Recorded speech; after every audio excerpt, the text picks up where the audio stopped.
Hello and welcome to the pre-release preview of my new app, Oscidia.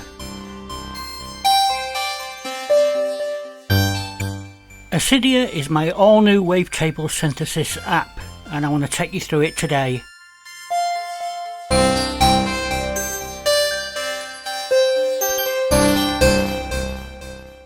So in this video we'll be taking a look at some of the unique features of Oscidia and how this synth differs from any other synth.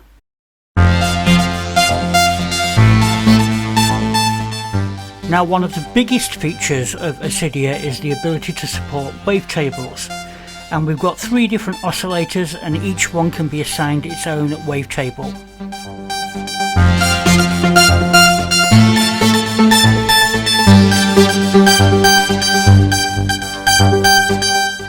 We also have a very unique sequencer which supports 3 arpeggiators that can all run at the same time. Now, each of the 3 apps can also target one of the 3 oscillators, so we can set oscillator mix levels per step, but we'll take a more detailed look at this later. And it goes without saying that Oscidia supports MPE too, so you can have per note pitch bending.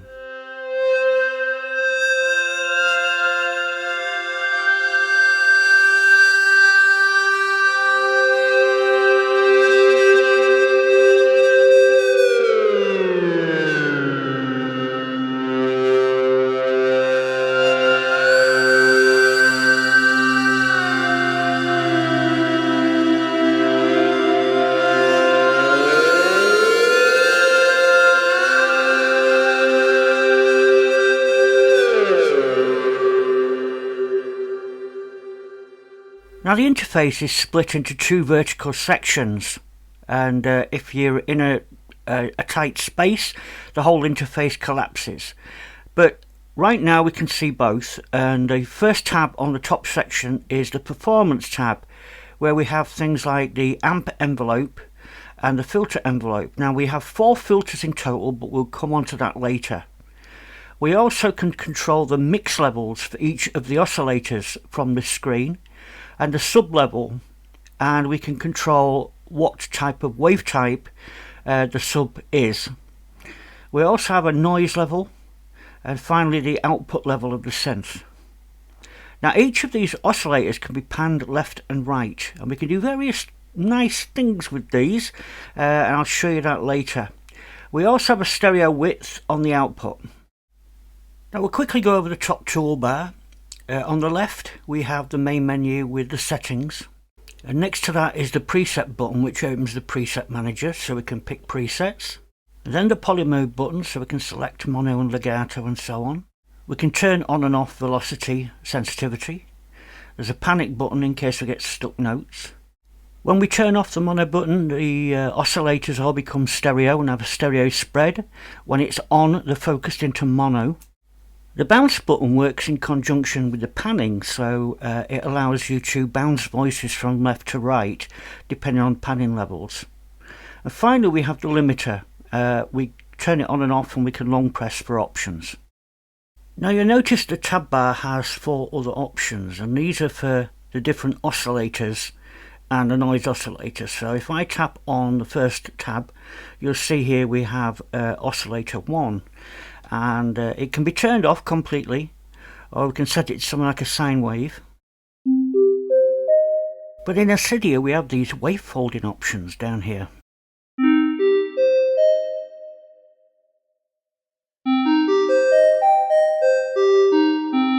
Complete with lots of waveforming algorithms.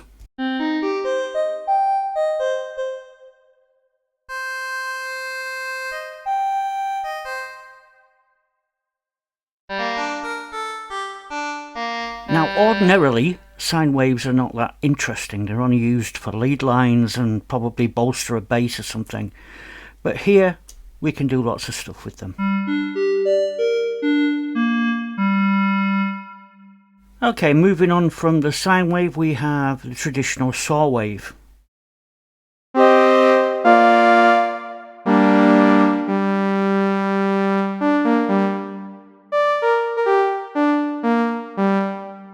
then a pulse modulated square wave,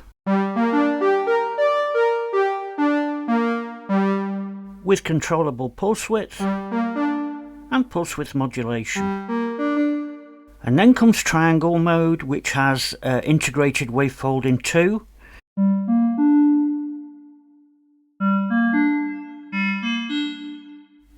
Then comes the supersaw.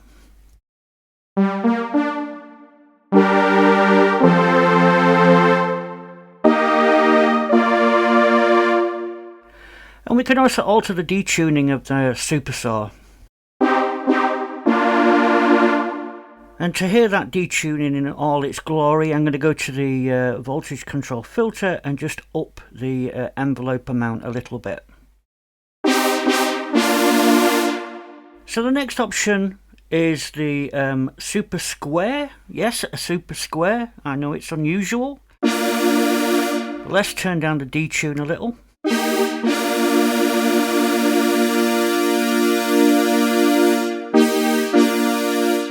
And next up is the wavetable.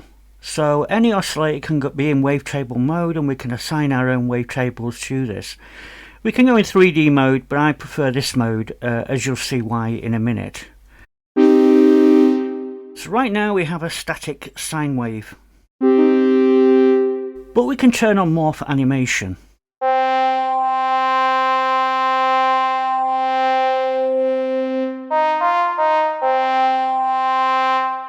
The morph knob can be used to scroll through all the frames in the wavetable.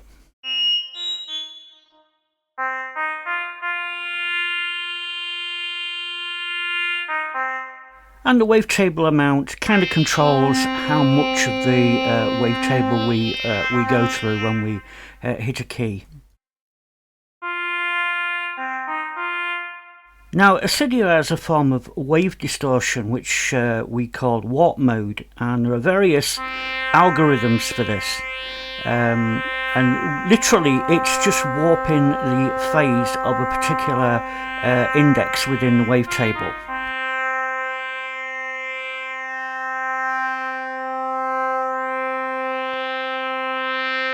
Now, each of these modes can be controlled by the warp knob and the warp amount.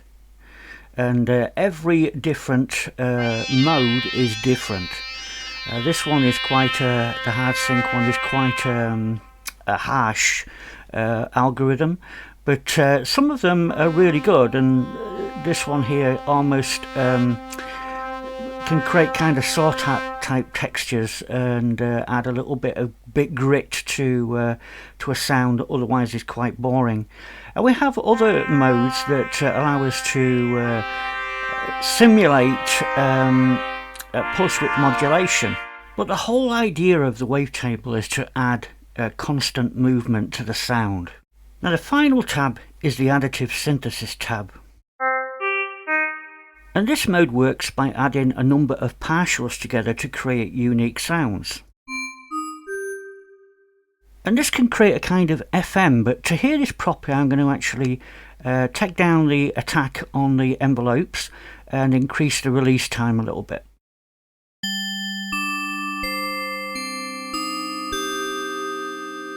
So as you can hear, it's using FM to create a nice bell type sound. We can alter the content type of the harmonics, and we can also increase the spectral tilt. And we can also detune. Great.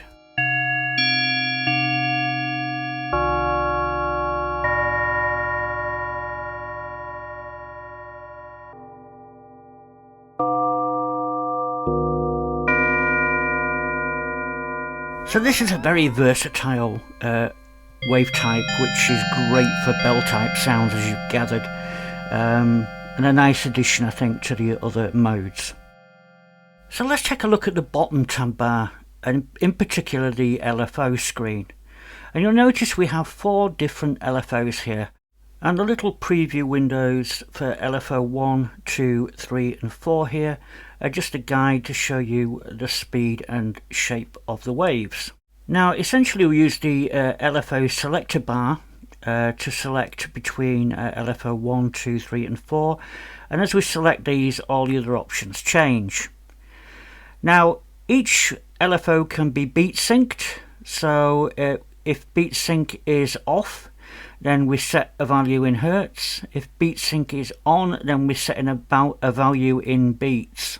Now there's a whole bunch of options in here, and we'll start with the retrigger, which controls whether the LFO is reset, whether the phase is reset when we press a new key. We have one shot, which is an option that determines whether this LFO plays through one time and stops, or resets the phase when it completes. We can alter the wave shape, so as you can see in that LFO1 window, you can see that we're moving between different wave shapes. So we've got usual triangle, saw, up and down, square wave, and a random option, which is quite useful when it's run at speed to add a little bit of dynamics to various things like the filters. Now note sync ensures that different notes, all the oscillators for the different notes, are actually synced up, so they're not all running out of phase. And we have the usual bipolar, which determines the output being -1 to +1 or 0 to 1. Now each LFO has its own delay, which is useful if you're adding vibrato or tremolo to a sound.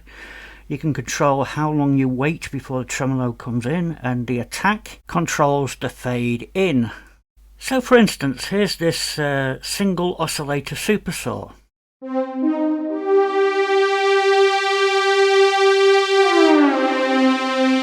Now if we do a quick adjustment of the LFO on that oscillator,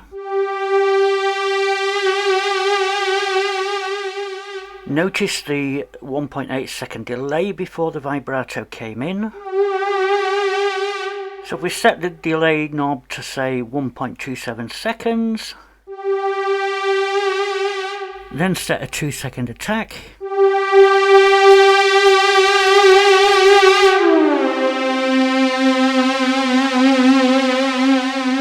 we get a very natural vibrato.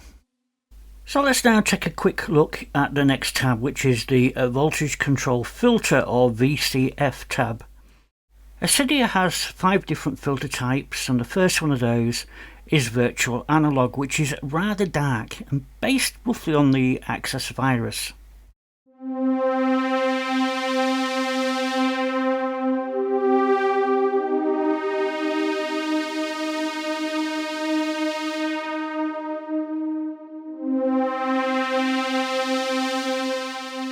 With this particular filter, pushing the drive up would emphasize the resonance. The second filter, SEM, is based again loosely on the Oberheim.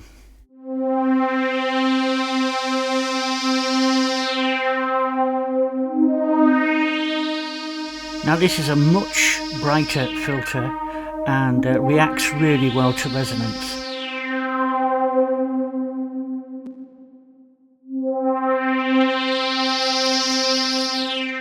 In fact, if we put this in 24 dB mode, it does self-oscillate. The ladder filter, of course, is a replica of the Moog filter.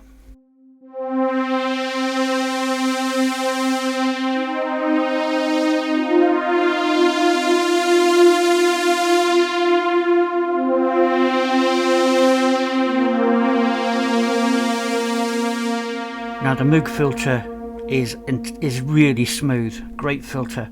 But I'm going to skip the Formant. I'm going to go for the MS-20, which is based on a Korg filter.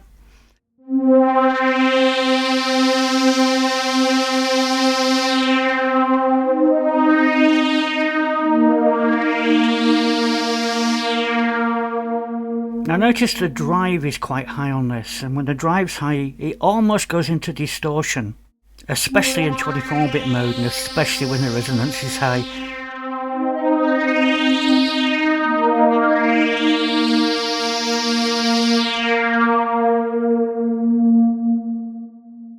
So now let's take a listen to the Formant filter.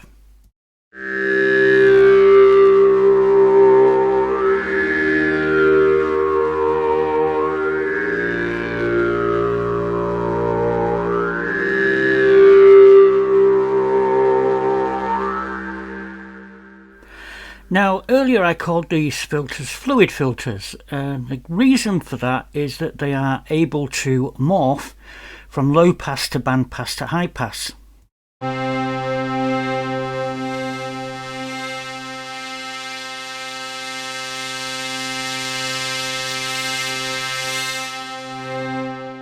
And the great thing about this is it's something that can be automated either with the sequencer or by the mod matrix.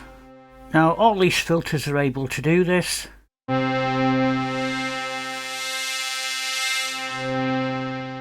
I have a little sequence here showing the morph automation in action.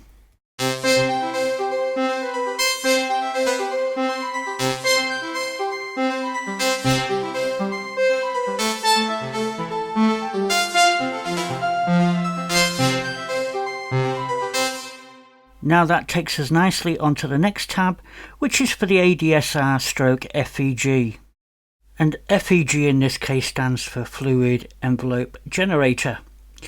So if we click on the next tab along, we'll see that we have 4 different envelopes.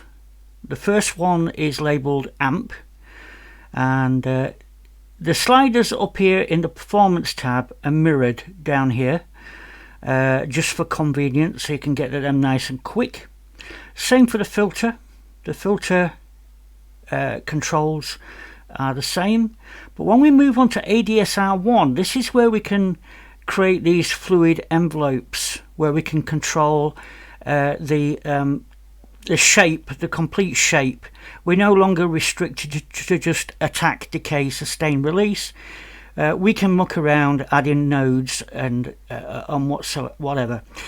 If I switch to ADSR4, you see we've got a standard envelope there, but I can turn that into an FEG if I wish. There are some defaults here, and we can set those defaults as starting points for changing, modification, and making something a little bit more complicated. So that's that. Also, the nice thing about these is we can stick loop points in the FEG, so that while you're holding a key, it loops that section of the FEG. So now we're going to turn our attention to the Mod Matrix tab, and this is what binds everything together. So the Mod Matrix is essentially a large vertically scrolling list with sources listed horizontally along the top of the table and destinations on the left. And you can see that some of these are already filled in. So if we stop and take a look at, say, the bend column, you'll see that the pitch bend is controlling oscillator 1, 2 and 3 pitch, which you would expect. LFO1 is also controlling the pulse width of the square wave. LFO2 is routed to the oscillator FM, used to create vibrato, and LFOs 3 and 4 are actually controlling the morph and the warp in the wavetables. So, as you can see, there's quite a few destinations here. So let's discuss how to add your own connections. We can delete any connection just by simply double tapping on it.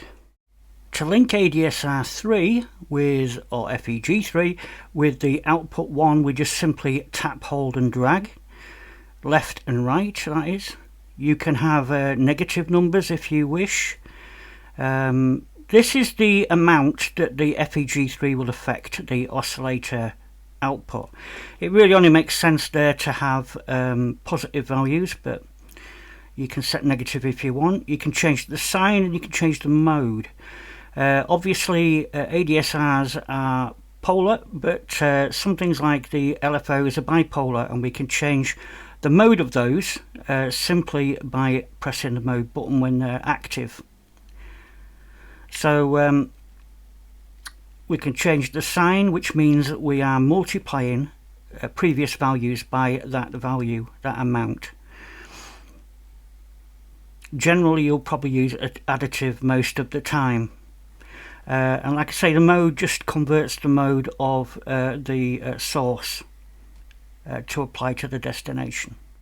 Now most of the sources are probably self-explanatory, especially the first 8 columns.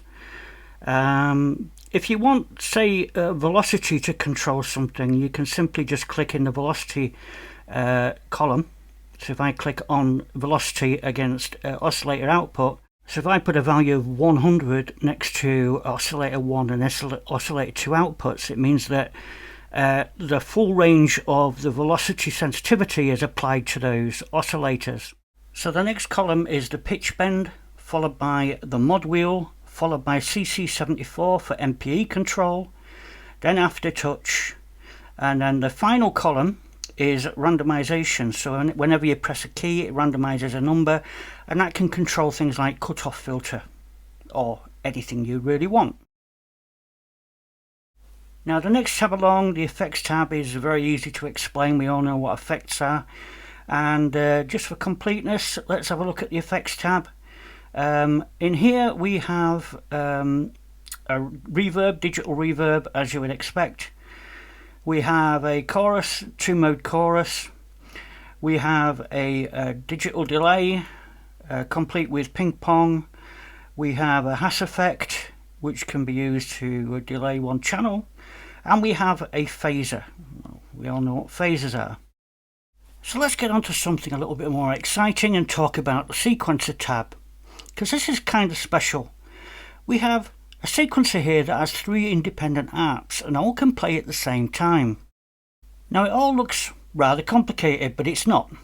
We've got the enable button at the top left to turn the sequencer on and off. We've got a beat align button which makes the first note wait for the next beat. Enable that for real-time play.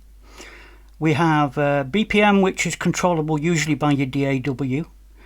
You've got your key and scale, and we've got lots of scales here, so we can force notes into particular scales. We have a master length, which I'll explain later. And the last option allows us to reset the sequence position on a new note. Now under that we have a randomize button, which is used to help randomize individual apps. We have a delete button, which can delete either one or all apps. Next is the app selection, so you can flick between the 3 individual apps. Notice the disabled ones, 2 and 3. And then we have buttons that rotate the app lane left to right. Now everything under the app selection is related to the app that's selected. So something like the speed, for instance, the default octave, and all these controls here are all connected with app B. Now each app can have an independent sequence length, and you do that by simply clicking on this little equal symbol and just dragging left to right to set the actual length. To change a value, like the pitch of the first note in the sequence, we just click drag up and down. Again, we can change the velocity. We can change the probability that a note is played. And we can also change the gate time. Now double tapping on a value will reset to default. And if we double tap in the header, it will reset the whole row to its default. We're also able to click, hold and drag to set a whole row of values. So I can set all that velocity row to 0.67 in one go. Now where it says page 1 of 3 here, we can click that and we can get a whole load of new options. We can change an offset from the current cutoff value. We can change the filter morph from low to high pass. We can change the repeat on a particular step, so we can choose 1, 2 or 3. And we can make a note a tie. So if I set that second note on a tie, it extends the first note to equal a double note. If I put a tie in column 3, the first note will play for 3 notes or 3 beats or whatever speed value we've got set. On the third page we can alter things like the oscillator mix, so we can individually turn on and off oscillators on each step which is really nice. You just set each oscillator to something different. You can even control the sub-oscillator this way. Now, one word of warning, the oscillators, if they're turned off, then they're off. If it's on 0, they're off. This is like an additional offset to the current setting. So currently the the sub-oscillator is off. So you need to turn that on before any values in here will take effect. So let me show you a few examples of how this works and you'll get the idea.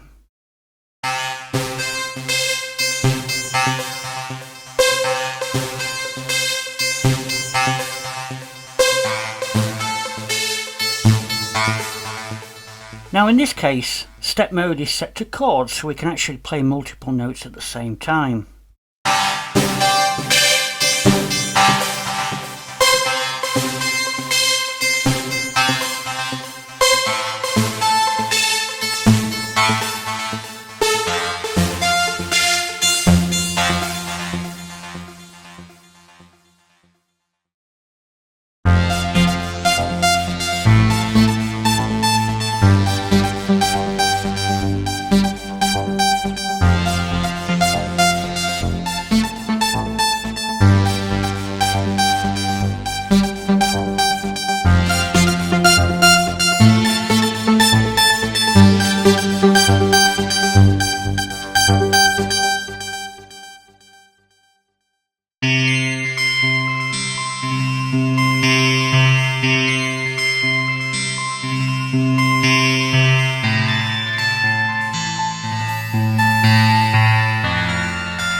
Okay, I think that gives you a good overview of the sequencer. Now before we go, there's one last thing I want to talk about, and that's stereo versus mono voicing. So take a careful listen to the panning on this single note. Notice each oscillator fades in on a different channel.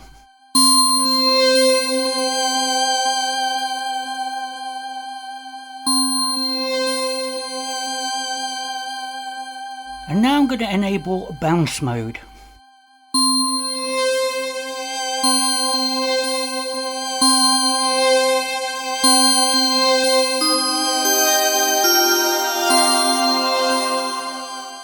Now hopefully you can hear the notes bouncing from left to right.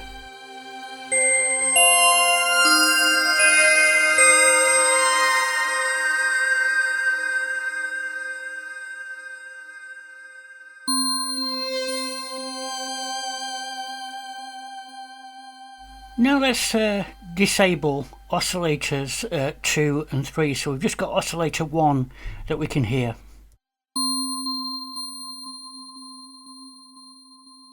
Now switch back to performance mode. You can see that each of the 3 oscillators are actually panned quite hard either direction.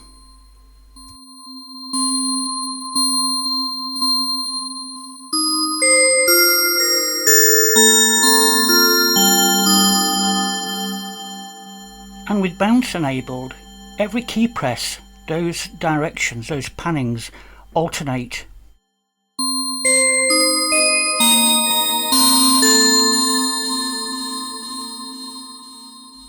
Now it's those attentions to detail that make the sounds really pop. So that's just about it for this preview. Don't forget to subscribe to the channel if you haven't already.